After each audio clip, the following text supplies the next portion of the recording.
I ended up Facebook friending my business partner, Wanda Youssef. And we were like, hey, we should, talk shop over lunch. A week later, had lunch. We talked about our experiences being Black filmmakers, being like the only Black person on a film set, and what we wanted to see in Hollywood and in the industry for Black filmmakers. So we were like, hey, let's bring together our Black filmmaker colleagues for happy hour. A month later, hosted that event. 40, 50 people came through. And then afterwards, people were like, when's the next event? So we did a screenwriting workshop like a month later. Then they're like, when's the next event? So we did a director's panel with Pete Chapman. Yes. And it just kind of organically snowballed from there. And about 6-7 months later, we came up with the name Black Film Space. And then we were doing like maybe a handful of in-person events up until March of 2020. And then we started doing a bunch of virtual events during the pandemic. We became an official nonprofit right before the pandemic. And it's just been like steady, like slowly growing and slowly growing into the point where it's like, it's a pretty sizable community and we're doing like very impactful work. Hey y'all, welcome to Inside Out Podcast Season 2. I'm your host, Yamoria Wright. The intention of this podcast is to enrich your life with behind the scenes interviews and conversations from thought leaders, entrepreneurs, and creatives about how they live their lives from the inside out. Enjoy.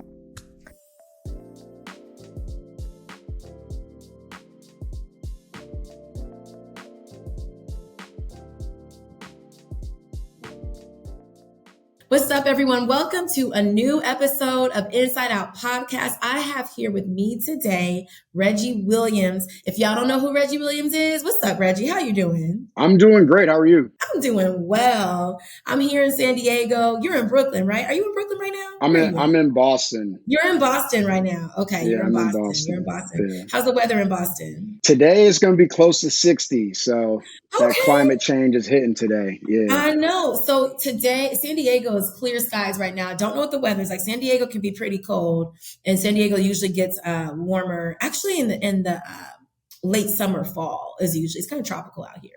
Well, if y'all don't know who Reggie is, listen up, okay? Reggie Williams is a comedic filmmaker and a non-comedic nonprofit director. I love that. His films have screened at the Urban World Film Festival, Pan-African Film Festival, Roxbury Film Festival, Hip Hop Film Festival, Golden Door Film Festival, and won awards at Black Web Fest, Charlotte Black Film Festival, and the Denton Black Film Festival. In 2015, he co-founded Black Film Space, a nonprofit 501c3 organization dedicated to enhancing the careers of Black filmmakers through a skill-enhancing and community-building programming. Black Film Space has supported thousands of filmmakers through grants, mentorship programs, screenwriting accountability groups, workshops, panels, community screenings, and mixers. Reggie is a proud graduate of Emerson College and a member of the Men of Soul. Reggie, impressive. Thank you. You know what I really appreciate about you is how simple your resume is, but it's like packed in with your accomplishments. I think that perhaps, it's because your work really speaks for itself and and then listen, I have a very long bio. I just be trying to like make it shorter. It's like, Moria, girls, you need to tell them every little, and then in summer 2015, and then in fall 2015, I feel like it has so much on it. But your work really, really speaks, your work follows you wherever you go. Talk to us a little bit about your journey as a child. Were you a creative child? What was, were you really living in your head? Were you imagining it? Who were you as a child? Yeah. So when I was a child, I remember spending a lot of time sort of building out stick figure families.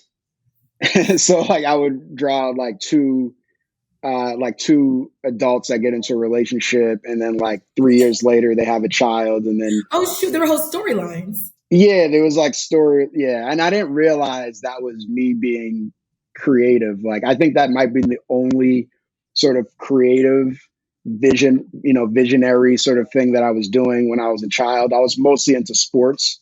Okay. when I was a kid, but that was something that I did. Like I would draw out like generations of like stick figure families. So yeah. In what ways did sports prepare you, in retrospect, or even currently prepare you for being on set, specifically for being on set? For being on set, that's a really good question. I had a different answer to you said on set. As far as like, I'm not sure about being on set, but I feel like sports really helped me see that I can do whatever I put my mind to, you know? So there was a time where I was going into my junior year of high school, and there were going to be 7 seniors coming onto the basketball team. Okay. And I told my friends, I was like, I'm going to start. And they were like, nah, you can't do it because it's too competitive. There's 7 seniors. Like they were all on the team last year. Da, da, da, da. I'm like, no, I'm going to start. Busted my ass that summer. And I wasn't the best player, but I ended up starting because I was really good at defense. And I was more serious than some of the other seniors. Like some of the seniors were like getting into trouble, smoking weed and all this other stuff. But I was like super focused. And that really, I got to see in real time, like if I put my mind towards something, I can accomplish anything. And I definitely hold on to that as a filmmaker today. Reggie, what I hear when you're saying that, I mean, it's like, to me, it just completely aligns with building a career as an entrepreneur, because really, as filmmakers, that's what we are. And, we are creatives, but we're managing our own business, right? In whatever capacity that is. And it's important to have that resilience, to have that focus, to sometimes be completely tunnel visioned, you know what I mean, in order to get to the end goal. And you saying, there were others that might have been more naturally gifted, you know what I mean, or talented, but they didn't have the focus and the resilience and fortitude that you had. And I think when it comes to the long game in this career, that is going to be important. We can't be so focused on measuring whether that makes us better, or maybe we're not as talented as someone else, and thinking that has something to do with the ultimate success, whatever that looks like, for different people, but the ultimate goal, I should say, for our career, right? Because there can be people who right now are unskilled when it comes to certain, directing or screenwriting, but they're just on set as PAs. But if they have that laser focus, you never know where they'll be. I don't even say 5 years. Nowadays, with the way social media has really like made our world smaller and made things accessible, somebody with a lot of focus, they can be a totally different place within a year and a half. It might not even take 5 years anymore. And so what you're saying to me is that you focused and you trained and you got on the team. You started. Not only were you on the team, you were a starter on the team. I was a starter, which was my goal. And I just wanted it more than some of the other seniors. That simple. Yeah. That might be. We're toiling with the name of this episode. You got to want it more. You got to want it more. You got to want it more than them. You do. Whoever, you know what I mean? Like, and it's not about comparing. And I think there's a fine line between like competing with other people, and I'm speaking specifically in the film world, trying to be better than other people, but versus like being the better than yourself, than you were, who you were yesterday, who you were a year ago. You got to want it more. You know what I mean? Because there's some people, priority on their list are being seen. And I'm not here to knock nobody's, path, but if your priority is being the person that lets people into the rooms, if your priority is that, being an exec, being the leader, then you have to create your game plan differently than maybe people who are just coming into the rooms asking to be seen. It's a very different game plan. Would you agree? As far as like being seen and everything like that, yeah, for sure. Yeah. So we're gonna fast forward to Black film space. And we're gonna get into who you are, because I would say, and you can tell me if you disagree, that most people know you in the light of the co-founder of Black Film Space, but maybe they're not really like as familiar with like who you, Reggie, are, even outside of just the film world. Would you agree? Yeah, I agree with that. Yeah. So Black Film Space, what is the history? how did you come into being the co-founder of this very successful, very visible organization? Yeah. So, thank you for that. I ended up Facebook friending my business partner, Dominique Luis. And we were like, hey, we should, talk shop over lunch. Week later, had lunch. We talked about our experiences being Black filmmakers, being like the only Black person on a film set, and what we wanted to see in Hollywood and in the industry for Black filmmakers. So we were like, hey, let's bring together our Black filmmaker colleagues for happy hour. A month later, hosted that event. 40, 50 people came through. And then afterwards, people were like, when's the next event? So we did a screenwriting workshop like a month later. Then they're like, when's the next event? So we did a director's panel with Pete Chapman. Yes.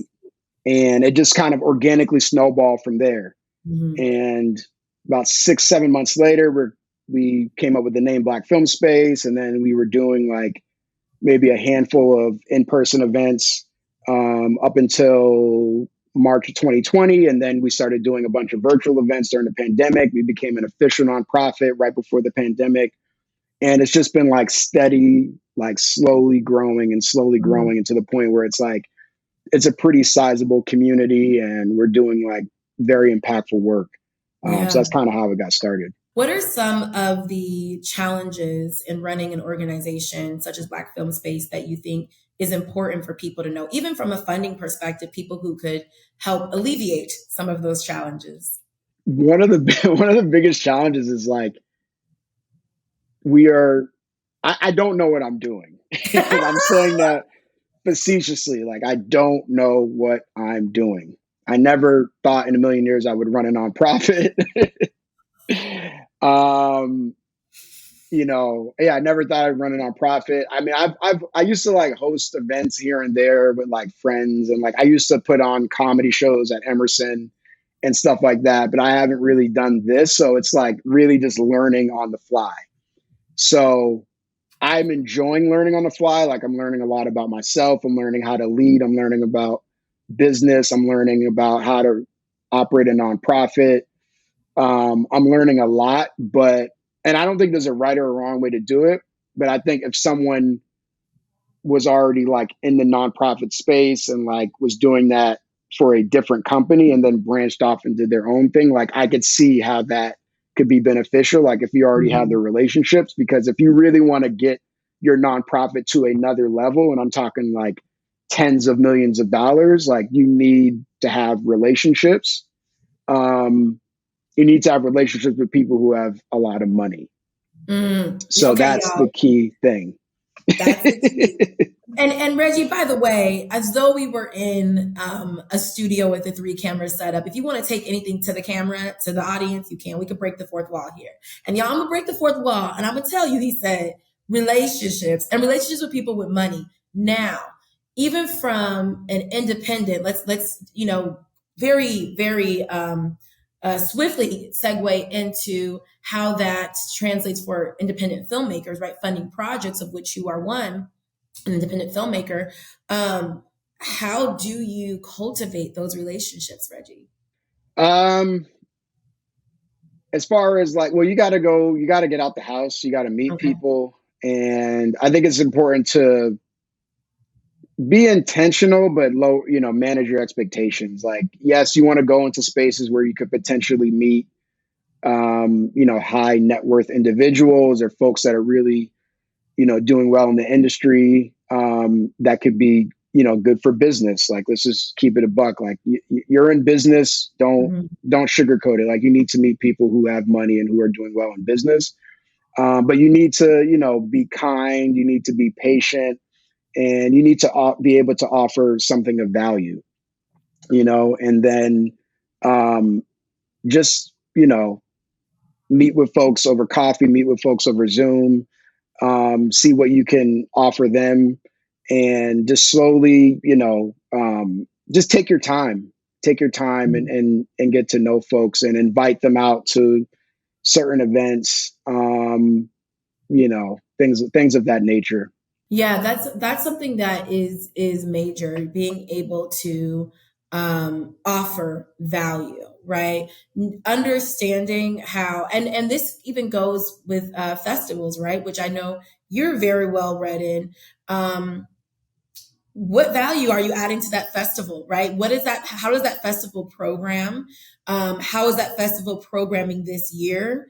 Who are the creative, directors? Like all of that goes into play, and that's the same when you're approaching funders, any investors or partners, right? Like what value? How do you align with our values, and how will this enhance the work we're already doing, right? Yeah. Yeah. I think that's really important versus it's just being like, hey, believe in me. And it's like, it's great. You should believe that your project or your venture is great. You really should believe in yourself. But you have to understand that in business relationships, there has to be a perceived value that you bring said partner, right? Yeah. Yeah. Said investor. So you are certainly on point with that. What do you hope? Now y'all are almost 10 years into the game, Reggie. Oh my God. It's Well, let's slow 2024. down. It's 8 years. It's eight No, years. Reggie, it's February 10th. Yeah, I Like, know. It's going by quick. It's this is going by quick. already Yeah. almost March. You almost I know my birthday's um coming up in a month, so yeah. yeah. Yeah. What month were you all founded? Do of course remember what month was it? October October. Okay. So 2015. then you got time. Okay. Yeah, Before you get yeah. to that 10-year anniversary. What is your hope for the future of Black film space? We want to have like a crazy impactful. We want to be crazy impactful with Black filmmakers. So, creating pipeline programs that directly support, Black screenwriters getting staffed, Black TV directors getting staffed, Mhm. giving away like lots of money for grants, 10,000. Like if we could do 10 grants, like one program where it was like 10 Yeah. grants and each filmmaker gets $25,000, like things of that nature. Really supporting Black filmmakers become entrepreneurs. Mm. Because that, like you alluded to that, like if you're a filmmaker, you are an entrepreneur. Filmmaker Mhm. equals entrepreneur. Mhm. No matter like if you're staffed on a TV show, if you have Absolutely. a production company where you're shooting wedding videos, you are a business person and you're an entrepreneur. So in a way, we're really supporting Black businesses Yes. and Black business owners. So we want to do that at the highest level possible. Absolutely. Yeah. Absolutely. Absolutely. Um, what are and I want you to provide some sound advice to filmmakers based off just your 9 years almost in the game for Black film space, some advice for people where you see some like key pitfalls that filmmakers encounter, Black filmmakers encounter when it comes to producing their work, things that they can prevent, but you just see them kind of repeat it. I think taking the time to really understand the craft of screenwriting, I think it all starts with that. I mean, we do a lot of screenwriting workshops, a Mhm. lot. And I think a lot of folks maybe feel like they're ready to shoot a project when their screenplay needs a lot more work. Mhm. I mean, it really depends on what they want out of the project. Like if you're just looking to create, you should absolutely do that. But if you're really looking to make like strides in your career, it's important to really invest time and make sure that your screenplay is like top notch and that, it has an opportunity to get into festivals and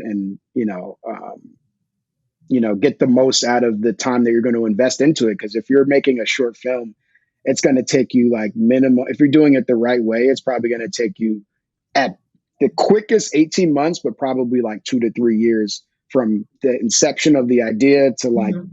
screening it at film festivals. So So what do you if you're mean when you going say doing it right? Why does it take that long? if you're looking to like, again, it depends on the sort of film that you're doing, Mhm. but let's say, most filmmakers are probably going to shoot something between $10,000 to $25,000. You got to, you know, write several drafts of the screenplay, you know, pre-production, fundraising, um, and then after you shoot it, editing it, and then eventually getting it out into the film festival circuit. Like the film festival circuit right there that's a year right there. Mhm. Mhm. Pre-production is probably going to take you about a year, so about 2 years, Mhm. maybe three, depending on how long it takes you to raise money. Yeah, you mean you listen for Love My Roomie, I learned on the fly with that, and that took me 5 years before the project was released. Mm. Is that right? 17, 18, 19, 20, 4 years before the project was released. But then I continued to film after it was already on Prime. I filmed a bonus episode. And so it was technically like 5 years to like really round out the series. And so yeah, I would absolutely agree with you, but I would, I had to be, the filmmaker's advocate and just be like, well, why that long? I want to do that. I know Don't it's tell me it's gonna take yeah. me a year and a half to make a project. Why did it take you Listen, 5 years? because of money, ultimately. Mm. So no, that's not true. Money and learning, right? So I made it in 2000. The originals is 2016, and that was just to be created as as little shorts for a crowdfunding campaign. 2018, I did the premiere at Brick Ballroom, and I started putting in festivals, and I started going to festivals a lot Mm. more. And I went to Mm-hmm. ABFF, and I started seeing like really good work, and I was like, oh dang, this project is not ready for the world. I was Mm. like, Mm. crap. And when I won Best Director at Newark International Film Festival for Love My Roomie in September 2018, that actually, people were like, oh my gosh, how do you feel? You must feel so good. And I kid you not, Reggie, the next day I was like, I got to continue filming this project. I can't show, Yeah. like, winning that actually made me feel like, not like, oh, I've done it, like, crap. I make sure this is good. Mm. This is not good enough to go out into the world. And so I continued to film. Mm. Picked it back up, continued to write, continued to film, and the more I filmed, the more post production there was, and so there you Yeah. have it. You know what I mean? Took me through 2020, and it was December 2020 before I actually released an episode. Mm. So it was the writing. There you have it. It was the writing, the story, and it was the financing, and it was the festivals. It was all of Mm-hmm. those things, but it wasn't in perfect order. It was like, Mm-hmm. Mm-hmm. but it was literally all of those things that led to me ultimately releasing it. And another thing I'm going to add to the timeline that you've kind of, estimated for filmmakers is that what we must add to that is distribution. You know what I mean? Do you know Averill Speaks? You know Averill, right? You know The Averill? name for sure. Okay. Yeah, Yeah. Averill, she listens to my podcast. I'll be dropping her name left and right. I love Averill. She is one of the founding producers of Distribution Advocates. They just released a podcast too, BT Dubs. But one of the things she said for Black TV and Film Collective, we partnered with Urban World in, you remember that was October 2022. Yeah, Mm-hmm. 2022. Anyways, she spoke and she was talking about the importance of knowing when you're in development, a part of development, not pre-production development, Mm-hmm. is knowing where you want that project to go, Yeah. because that determines the story. The story. If you're like, this is going to be horror, then you should probably mainly submit to horror film festivals. You know what I mean? Mm-hmm. Or film festivals that really have take a liking to horror, or that have their ear to the streets and are like really into genre. But also understanding like, okay, film festivals are a form of distribution. Do you want it to be on a streamer? You want to get it on Tubi? You want to get on, like, all of that is built into the project itself. So that just adds again to this timeline you're speaking of. And yes, we can make projects and we can independently distribute them how we choose. But like you said, when you know your intention when you're going into it, that'll determine also your timeline. Because if you're just like, I'm ready to make a project, I need to build my resume, that's valid, Mm-hmm. Mm-hmm. but you have to manage your expectations for what that might mean for the project versus Yeah. something that's really well thought out. And Yeah. Yeah. I made a documentary that I was just like, I just want to make something. And I didn't even submit it to a film festival. And it was like a 45-minute documentary. Oh snap! Yeah. And I Where wouldn't. is it? Can we watch? No. It's horrible. It's not up to my standards. Yo, that was hilarious. Can we watch? No, you can't actually, Maureen. You won't be watching it. Okay. No. maybe like when I'm like an A-list director or something, I could put it out and be like, this is where I started. But Yeah. You'll do it for a workshop, a master class. It's gonna be part of your master class. Yeah. Yeah, ain't nobody watching that for free. Oh my gosh, I love it, Reggie. Okay, Reggie, I'm about to just hit you with this. Who are you Yes. as a black man? Look, you see how I did that? I just like to like throw surprises people's way. Who am I? What does that mean? I I don't don't know. Who understand the are you as a question. black man? What does that phrase mean to you? As a black man, who are you? How do you define yourself? How do you show up to spaces? Do we talked about, blackness, right? And Hmm. not in the frame of just being a filmmaker, just blackness in the world. Mm. Yeah, as far as like how I show up into spaces, um, that's a really good question. This is like one of the deepest questions that I've had in my life. I show up to spaces. I try to show up to spaces as myself.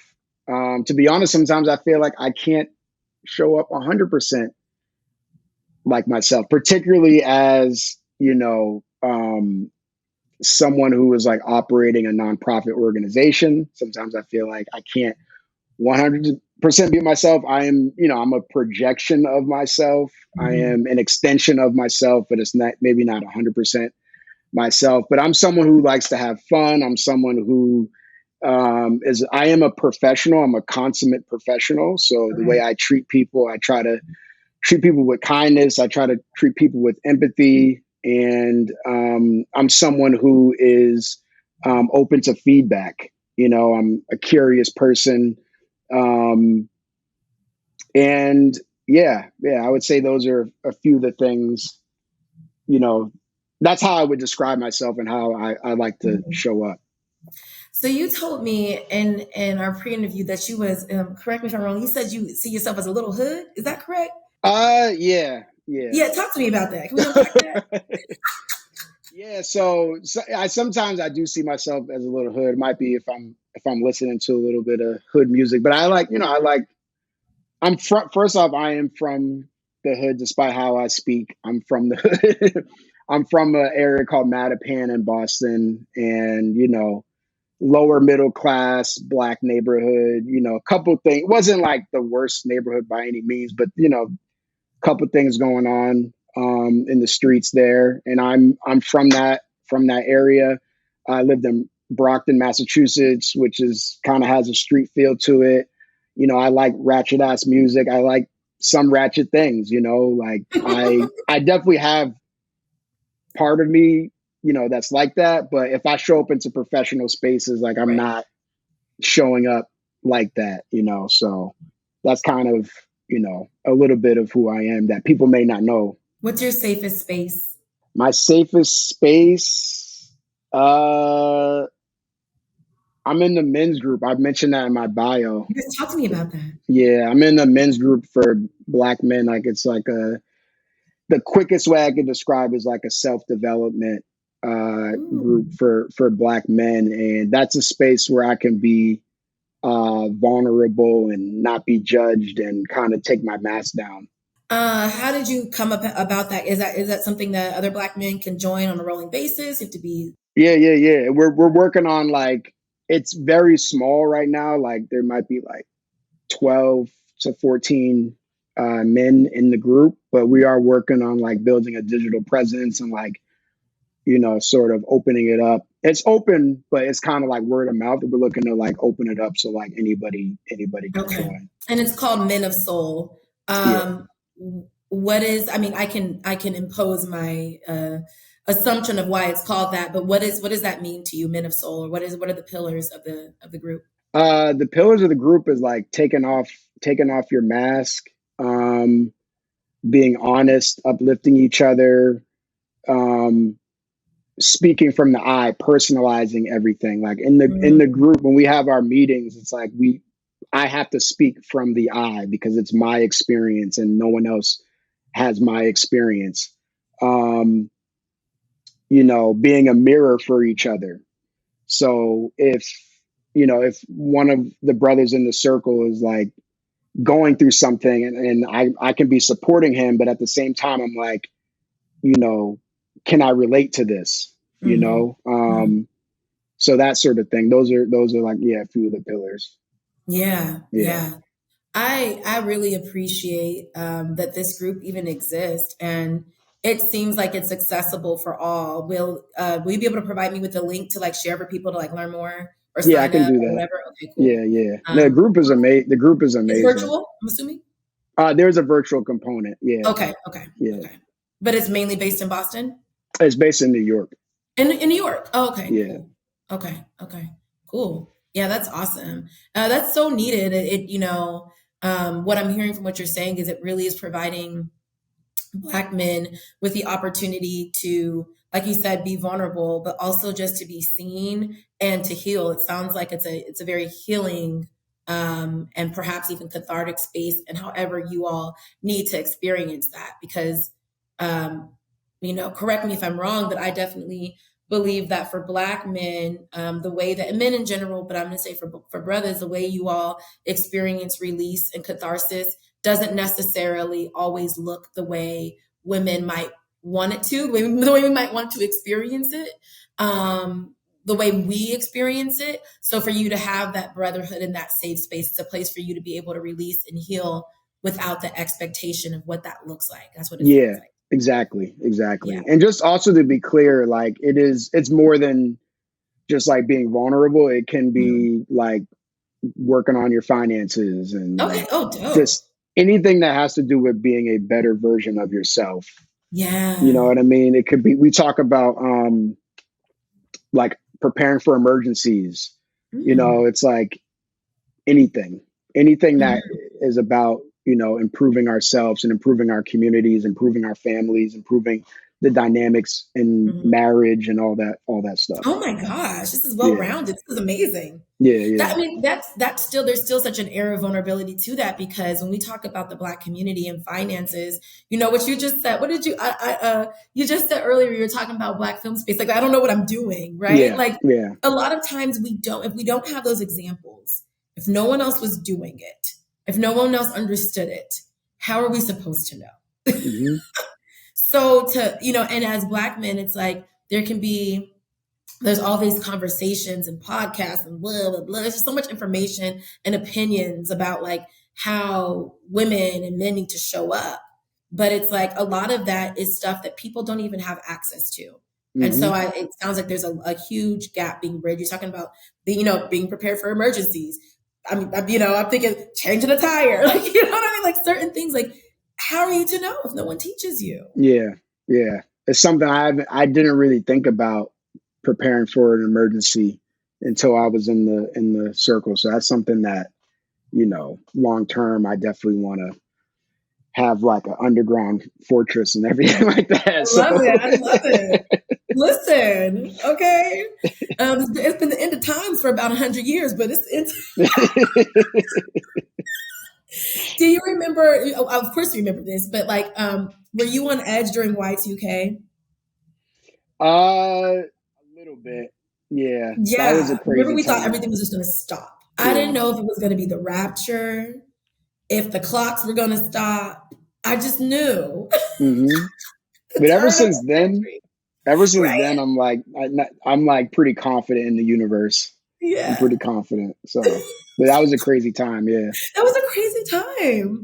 I remember like we were at this store, and it was like also a very intense way to welcome in a new year. It was like welcoming in a new year with such fear. It was like such collective fear versus Mm-hmm. like a typical anticipation or excitement that we see for a new year, right? It Mm-hmm. was just, I remember my parents like going to the store, and there's all these people with like huge water bottles, and not water bottle, like the packs of water bottles and jugs of water, gallons of water, cans.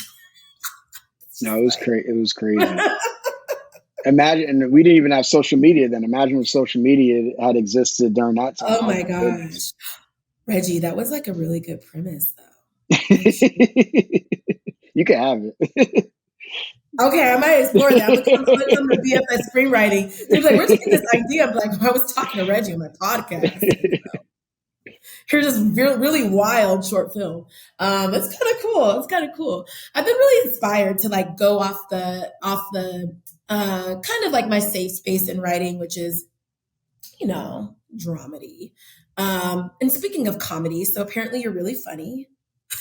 Yeah, I know. Despite this interview, like I know I'm not being very funny in That this was funny. interview. I think you know what's interesting is like with Black film space, I'm very like very Uh-huh. business minded. I don't crack too many jokes. Whether I'm on a Zoom call or whether I'm at an event. But I mean, I used to do stand up. I did stand up comedy for 4.5 years. Yeah. I have I believe I have a great sense of humor. Um, and sometimes my humor is like politically incorrect, but sometimes I like just like cute, innocent jokes. But like, Mm. I do think I'm funny. And, but yeah, in certain spaces, I'm not even trying to be Right. funny. Because I don't know how people are going to take it. You know what I mean? Like, I Mhm. don't know. And sometimes my humor is like very politically incorrect. So I Yeah, yeah, don't, there's certain spaces where I feel like, all right, I could just let loose. yeah. And then Mhm. other times I'm like, let me just stick to business because again, I'm a professional. So Right, right. yeah. Who's your favorite comedian or a list of favorite comedians? All the ones that are canceled. No. I really like Bill Burr. Okay. Like, you know, are you familiar with Bill Burr? Bill Berg. Bill Yeah, Berg. Bill Let me Burr, look him up. Burr. He's Bill Berg. he's a comedian's comedian. He's a Boston guy. He's Okay. like an angry white guy from Boston. Okay. Okay. Old Dads. Oh, he was in Old Dads. Okay. Okay. Yeah, Okay. don't look that up and be like that's Bill Burr. It's Okay. like a Okay. cheesy movie that yeah, Yeah. Yeah. you Yeah. gotta Yeah. see Yeah. his My some of sister his had told me to stand up. watch that movie though. I haven't seen it yet. Okay. Okay, Okay. Bill yeah, Burr. he's Who one else of you my got? favorite. I like Bill Burr. I like Chris Rock. I Okay. like Eric Andre. You familiar with Eric Andre's stuff? Eric Oh Andre. my Yeah. God. Eric Andre. Eric Andre. Eric Wild. Andre. He's wild. That's the sort of humor that I Yeah, I know like. Eric Andre. Yes, I know Eric Andre. Okay. Okay. Yeah. Okay. Okay. Okay. What's next for you in comedy? Like, what are you up to? What you gonna do? You know what's interesting? I'm not doing anything right now. Okay. I'm not doing anything. I'm intentional about putting all of my time into Black film space. Mm-hmm. And that is not easy for me to it wasn't easy for me to get to this point. Okay. I've always been creating something, whether I was writing jokes for my stand-up comedy set or working on my documentary that nobody's going to watch, or or you know, working on some shorts. I did a web series that came out last year, a comedic web series that came out last year.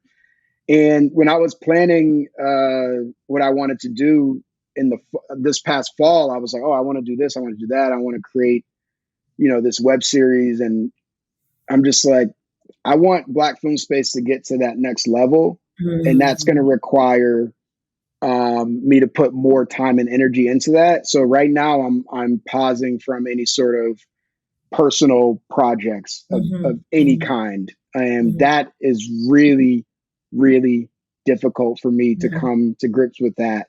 But I Yeah. am working on being a more patient individual in all areas of my life, I love it. including my career, is being patient and yeah, doing one thing at a time. Because there's about 5 things that I want to do right now. Like I could count 5 like Mm-hmm. creative business endeavors that I'm like, I want to do this right now. And I was planning on doing it, but I was like, if I do all these things, then something's going to suffer. So Yes. let me do one thing, get that to the level I want it to be at, or even 75% there, you know, just get Mm-hmm. it things further along. And then I can dabble into, you know, other things like my personal projects.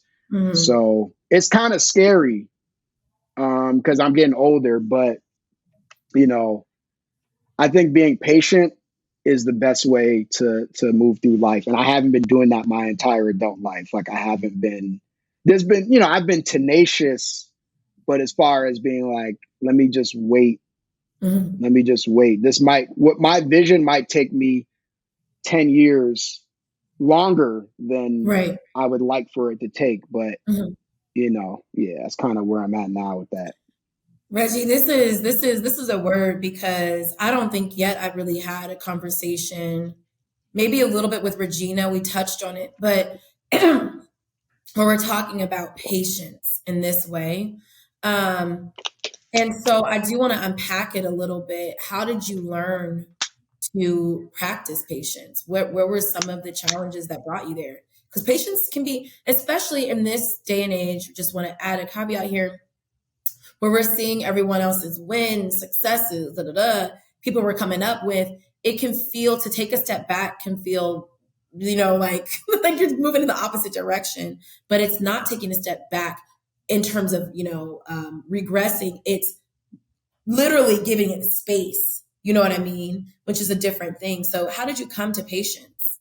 Um, well, I feel like I have to make a decision, like it was like, Mm, what, what do I really truly want?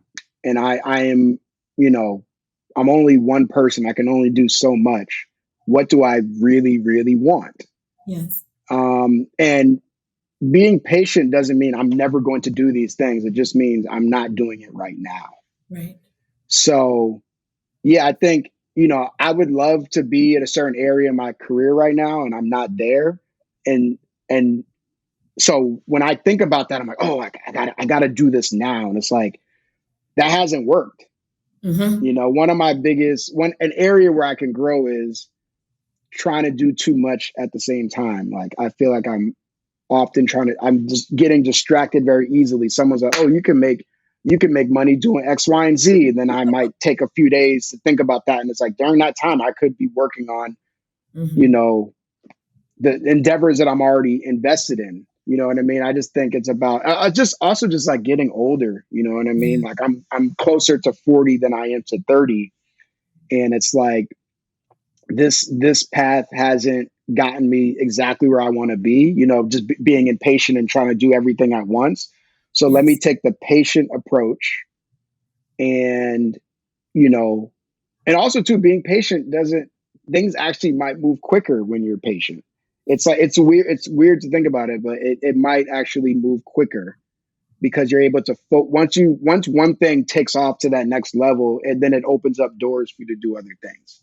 Just Yep. if you just take business and example, if I would love to be running like 3 or 4 businesses right now, and I was like, I'm gonna do that. And then it's like, okay, if I do that, it's not gonna Mm-hmm. work. And I was Googling, I was like, how do you run 3 to 4 businesses? And people are like, you can't do it. And I just wouldn't accept it. I was like, I just wasn't in my mind. I was like, I don't want to accept this because I want everything right now. I want Ooh, everything right now. And I just wouldn't accept it. And it just got to the point where it's like, you have to accept this. yes. You don't have a choice but to be patient if you really want this. If you Mm-hmm. truly, truly want this, I have to be patient no matter what. I don't have a choice. I guess the answer is I don't have a choice Yeah. other than to be patient. But now I'm more comfortable with Mm-hmm. that. I'm Yes. more comfortable with being patient. And that was not easy for me to get to. Mm-hmm. That is such a word. That is such a word, Reggie, for reals. I'm there with you. I've had to, it just seems like top of this year, like everybody was like, oh, I have this project, I have this project, I have that project. I'm like, oh my gosh, this is all great. However, in this season, for the next 6 months, I know exactly what windows I have. I know exactly um, how I want to develop my production company. I know exactly how I want to develop Soul Canvas. Like, I'm very clear about these things, and I can't add more on my plate or everything will suffer. First, most importantly, I will suffer because I've been there, mentally not taking care of myself, physically not in the gym like I need to be, eating junk food because I'm forgetting to eat, all of those things, right? So when you talk about patience and the importance of that, it is really service to self. It is a lot of that is self-preservation. And it might not Hmm. seem that way because it feels the opposite, but it really is. And Hmm. like you're so correct, because focusing on Black film space, I believe this very truly for you and Londe, like doors, of course, for your career and for your own work and your own, trajectory outside of BFS will continue to, doors will open, but Hmm. you're planting those seeds in community. And that is how that's going to come back to you. You know what I mean? Those Yeah. blessings, that abundance is going to come back to you with that utter like will, that same will that you had, you know what I mean, to be a starter. That Hmm. same willpower, that same focus is going to get you where you need to be. You know what Yeah. I mean? That same Yeah. focus. That's who you were then. That's who you are now. Yeah. And I will say that being a filmmaker um, is a patient game. It's a game of tenacity and a game of patience. And Mhm. I think what has helped me be more patient is that like I'll Google filmmakers and I'm like, oh, they didn't make like the director of Sylvie's Love. I can't remember his name, Oh yes, yes, but Sylvie's when Love. that movie came out, he was like mid to late 50s, and that was his directorial debut. Wow. Not that I mean, I would love to, if I made any movie of that caliber, it would be a huge Yeah. accomplishment. But I mean, I when I think about my life, I don't think, oh, I want my first feature film of that magnitude to come out when I'm like Yeah. 55. Right. But if it did, so be it. Right? So How badly do I want it? If I really, really want it, I need to be willing to wait 20 years to make that one film. You know what I mean? Like that's if you really want it, that's the sort of game that filmmaking can be. Like sometimes filmmakers do pop off. It's rare that mhm, it happens in their 20s. If we're talking about like feature film Hollywood, mhm, mhm, system, it's rare that it happens in their 20s. It happens for some folks in their 30s. Most folks, it's like their 40s, mhm. and then sometimes they're 50s, but like it's like a middle age game. It's not rap music. Mm. It's not rap music where you're like 19 to 24. It's a middle age game. So that has helped me be like, okay, let me be patient. When I was like 28, 29, I was like, oh, I want to do this, and then it's like, dog, it takes 3 years to make a Mhm, fucking short film. So mhm, mhm. I love that. Reggie, like, I'm so serious. This is like, yes, you were saying things I have never heard. Like, it's a middle age game, is a game changer. You know what I mhm. mean? And relieves, like, listen, I'm gonna be 37 this year. It even relieves me of like this pressure of like, I should have been here. Of course, I graduated grad school when I was 29, which is wild to think. Mm. But my goal was to finish grad school by the time I was 30. I did that goal. That was real cute. Now, where I thought it would take my career as an actress and da da da da da, all of the titles and hyphenates, where I thought that would take me is very different than the path I've been on. But it is this path that I've been on that I've been able to cultivate these relationships. I was just saying to someone, I think I was talking to my sister like a week or so ago. It was like a week ago, and I was just like, all of the relationships that I have are a direct. I'll tell you, there's one decision I made changed the game for me, and it was in March 2017.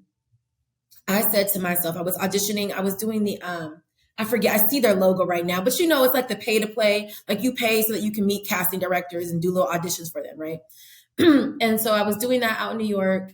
I was doing that kind of regularly because I've been about a year out of grad school, or just about 8 months out of grad school. In any case, I said to myself, I'm going to go on this last audition with this casting director. This is the last one I do so I can be seen. And depending on how this goes, if this doesn't become something that I'm going to focus on, again, this focus and patience, I'm going to focus on creating my own content. And that was a couple months before Love My Roomie film for the first, like the version of Love My Roomie that lives on Amazon Prime. And it was a great audition. I invited her to a play I was in, gave her a postcard for the play. And she's like, oh, you're like Mindy Kaling. Like she was trying to like, label me like you're the black Mindy. I was like, eh. She didn't want to say black. You're like Mindy, but black. And I was just like, okay. And I saw in her eyes she wasn't going to come see my show. Not that she owed me that, but I knew it, right? I was Black Mindy. She didn't know what to do with Black Mindy because Mindy Yeah. already out there. Where are you gonna place Black Mindy? And so I was just like, okay, I'm gonna focus on creating my own content. Hmm. And that decision is exactly why you and I are here right now. That Hmm. literally, that one decision is what allowed me to connect with other creatives, to build. That decision also allowed me to sometimes I was cast in work because people just like my acting. So doors, I got to the position where I didn't have to like beg to be seen in that way. And I'm not knocking that path, but I knew it wasn't my path. Mm. And so I Yeah. was true to my path. You know what I mean? And you spoke about Pete Chapman. I've interviewed him once and for Black TV and Film Collective. And it took him like 20 years after NYU. He had that Mm-hmm. success at Sundance. And it was another 20 years before he's the Pete Chapman that we know because he was working in branded, you Mm-hmm. know? And all of a sudden, then he's like directing Insecure, and now he's directing television, the flight attendant, and all, you know. But it was 20 years. And like you said, Yeah. it's a middle age game. Like, Yeah. allow yourself to, and I think that's just like allowing ourselves the freedom to think of it that way Mm-hmm. is powerful. Yeah. Take off the expectations of how old, how young, I should say, you should be. Mm-hmm. Yeah. Sorry, Yeah. I'm so. No, you're good. You're good. If you look up, most TV directors are like, 45 to like 60. Mm-hmm, mm-hmm, mm-hmm. Like if you can find, like, there's very few TV directors in their 30s, and probably almost none in their 20s. Mm-hmm, Probably, if I were to guess, it'd probably be like less than 1%. Mm-hmm.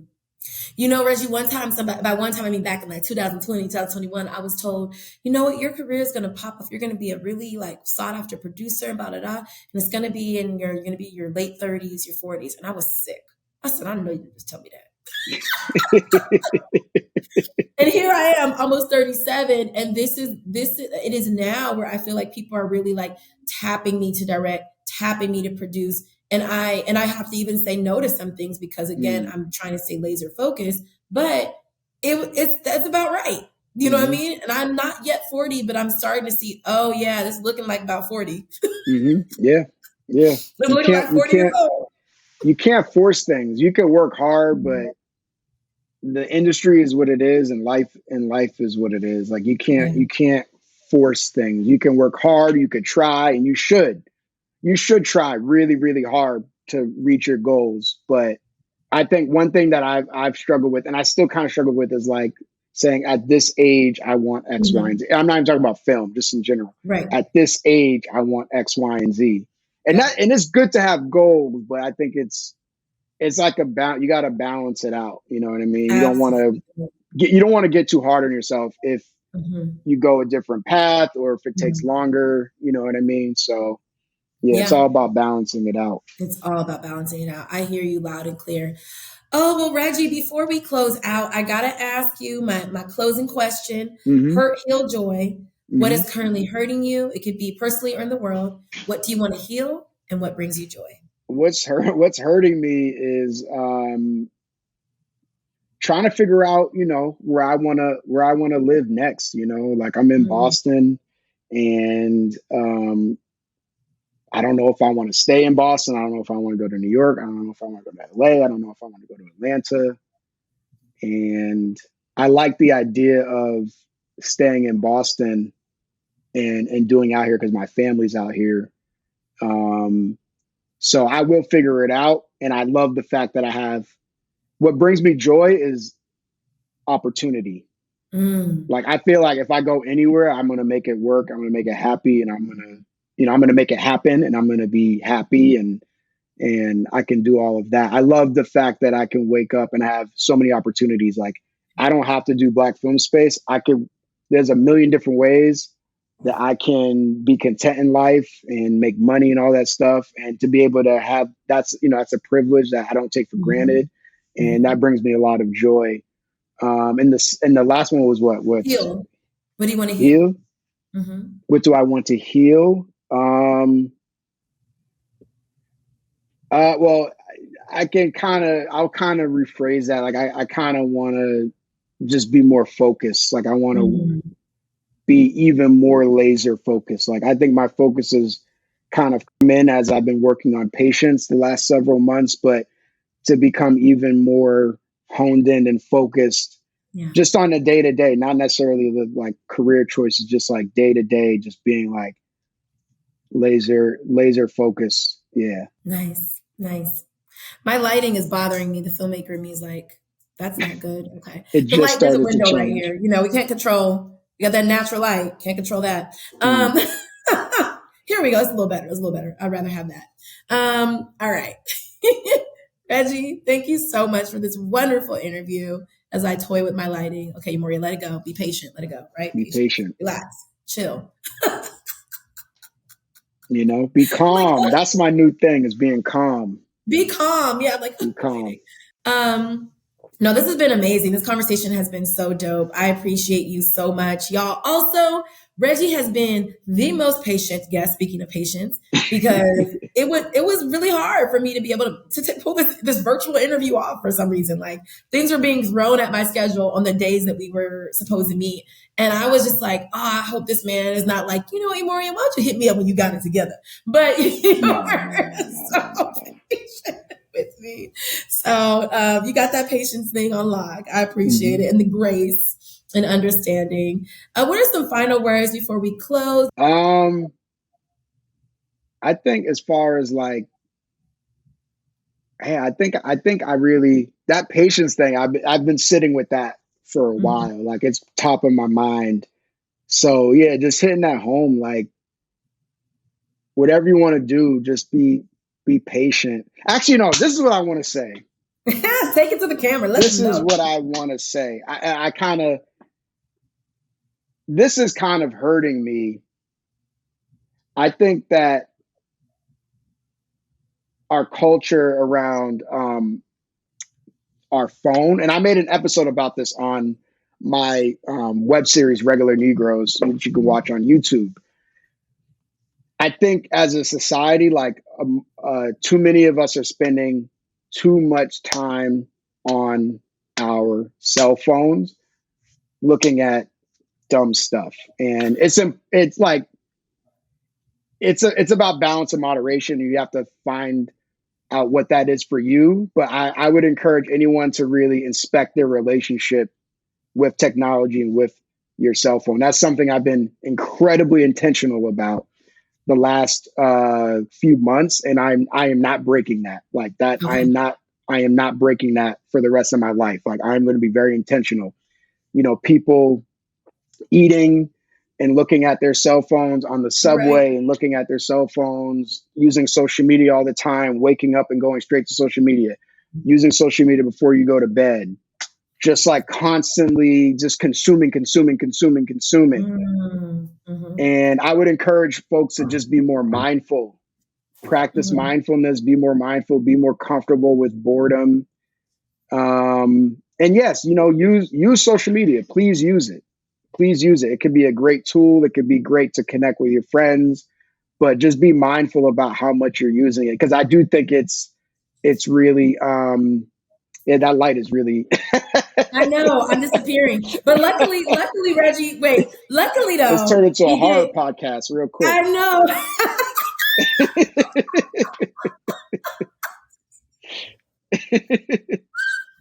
I know, it started to get scary. You're talking about get off your phones, and it's like, dun, dun, dun, dun. I'm back. Here I am. I found my light. Oh boy. Yeah, you're good now. You're good now. Now it's luckily, like the thing is, wait, hold on, I'm cracking up. Luckily, we got 3 cameras technically. We got the 2 of us, and so we can just focus on you on that shot. Yeah. Keep going. That's kind of it. I would encourage folks to just be mindful about their relationship, because we could have another podcast episode just about that. And especially if you're creative, you know what I mean? If you're creative, you need to be creating more than you're consuming. Anybody needs to, but especially if you're creative, like, get off your phone and go create something. Okay, y'all, this is the second time we've heard this. This is episode 7. And so Regina just said that in episode 2. She was talking about that same thing. Yep. She said she's redefining her relationship as creative versus consumer. So y'all, this is the second time you heard this on Inside Out Podcast in less than 10 episodes. So that's, if you didn't take it the first time, you should take it now. Think about that. I love that, Reggie. Thank you for that. Thank you for an amazing conversation on Inside Out Podcast, Reggie. I am so grateful for you. Y'all. Thank you for having me. Absolutely. Everyone, this has been another episode of Inside Out Podcast with Reggie Williams. Reggie, before we go, how can we follow, support you? You could go to blackfilmspace.com. Go to blackfilmspace.com, learn about our programs, membership, events, all those things, and come meet us in person. If you're in New York or LA, that's where we do most of our events. Awesome. Awesome. Wonderful, y'all. So you heard what Reggie said. Follow him, follow Black Film Space. Make sure you go to their website, become a member, find community. There's community virtually. So even if you live somewhere that are, not one of the major cities where they're at in person, you can still join virtually. So join Black Film Space. If you are in one of those major cities or you like to travel, but you should be traveling, then you can travel, save the money. Then go and go to those major cities, to New York, out to LA, where you can have take advantage of the in-person meetups for Black Film Space. Y'all, thank you for tuning into this episode of Inside Out Podcast. Make sure you follow. Make sure you subscribe if you are watching on YouTube. And even if you don't watch, just subscribe on YouTube. Help a sister out. And make sure you follow and subscribe on wherever you are listening to Inside Out Podcast. Thank you very much. And thank you, Reggie. Thank you, Yamori. Appreciate you. Absolutely. Wait. Before you go, don't forget to like this episode. Give it a thumbs up or a heart, depending on where you're watching or listening, and comment. I will continue the conversation with you in the comments, and be sure to subscribe wherever you watch or listen to Inside Out Podcast. You can catch Inside Out Podcast on YouTube. Of course, you can listen on Spotify, Apple Podcasts, Audible, Amazon Music, or iHeartRadio. And y'all, that is not it. If you really love you some Inside Out Podcast, there is a Patreon community just for you. For only $15 per month, you can join the Patreon as a member. And every 3 months, I will send you some Inside Out Podcast swag, y'all. Yes, straight from the Inside Out Podcast store, just for showing us some love. You can, of course, follow Inside Out Podcast on Instagram and TikTok. Thank you for showing us love, and stay tuned for the next episode. Whoa.